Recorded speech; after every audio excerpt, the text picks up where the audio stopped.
कहा कि बाबा आप गली गली घूमते हो, आपकी नज़र में कोई हाफिज़ कुरान है, कोई कुरान पढ़ने वाला है? तो बाबा ने कहा कि बेटा बात क्या है? कहा कि मेरे अब्बा की वसीयत थी, मेरे मरने के बाद किसी कुरान पढ़ने वाले को लाकर कुरान पढ़ा कर दुआ करवा देना। तो बाबा ने कहा कि तुम्हारा घर कहाँ है? बोला कि मेरा घर पूर्णिया। तो बाबा ने कहा कि पूर्णिया में कोई कुरान पढ़ने वाला नहीं मिला? बोला कि ला यही तो मुसीबत है, अगर पूर्णिया में कुरान पढ़ने वाला होता तो हम मधेपुरा काहे के लिए आते? तो बाबा सोचने लगा कि रे वाह, ये तो बड़ा अच्छा मौका है, जब पूर्णिया में कोई कुरान पढ़ने वाला नहीं है तो काहे ना हम हाफिज़ कुरान बन जाए। अरे गलती कोई पकड़ लेगा? जब कोई जानता ही नहीं तो पकड़ेगा कैसे? बोला बेटा आप समझो परेशानी दूर तुम्हारी। बोला कैसे? बोला कि हम हाफिज़ कुरान भी हैं, कारी कुरान भी हैं। अब पक्का जाहिल था,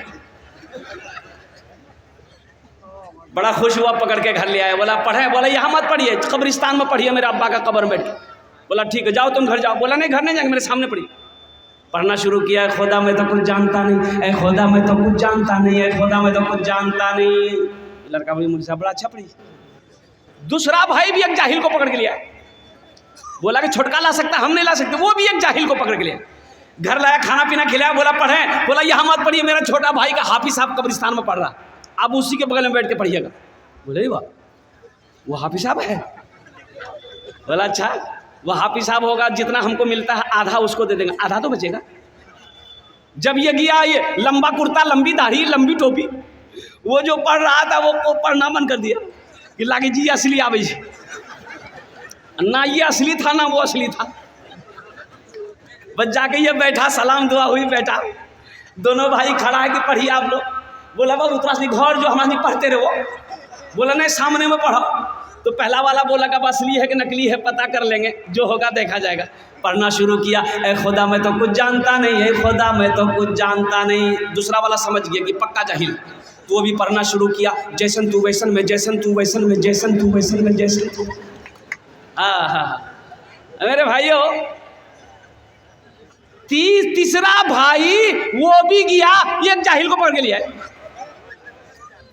तीसरे कोने में बिठाया। चौथा भाई कहाँ मानने वाला था, बोला कि 3 ला सकता है तो हम बाप का बेटा नहीं, हम भी तो ला सकते हैं। वो भी भागा गया, एक जाहिल को पकड़ के ले आया, चारों को 4 कोने में बिठाया। बोला अच्छा ये बताइए आप लोग, बाबा के जन्नत पहुँचाने में कितना दिन लगता?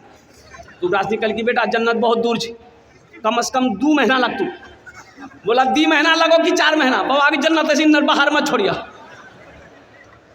2 आदमी हाथ पकड़िए, 2 आदमी पैर पकड़िए, मेरे अब्बा को जन्नत के अंदर में दाखिल कर दिए। कुर्बान जाओ। पहला पढ़ना शुरू किया, ए खुदा मैं तो कुछ जानता नहीं। दूसरा बोला जैसन तू वैसन में, जैसन तू वैसन। तो तीसरा समझ गया कि ये दोनों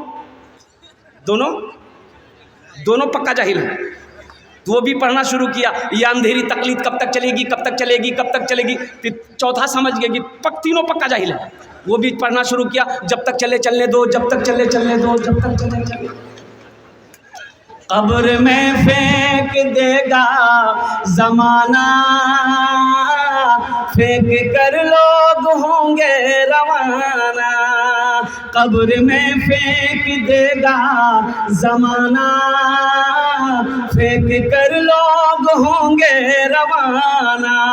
मिट्टी डालेंगे फिर मुट्ठी मुट्ठी, ये भी हिस्सा उठाना पड़ेगा।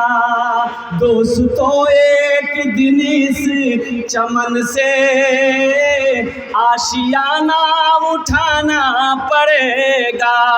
उठ गया जिस घड़ी आबुदाना, छोड़कर सब को जाना पड़ेगा।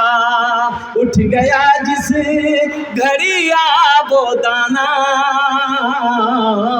छोड़कर सब को जाना पड़ेगा। तो मेरे भाई कब्र बनाएंगे भाई, अपनी आखिरत बनाएंगे। कितने लोग तैयार? हाथ उठाओ, मैं दुआ करूंगा, कबूलियत की घड़ी है।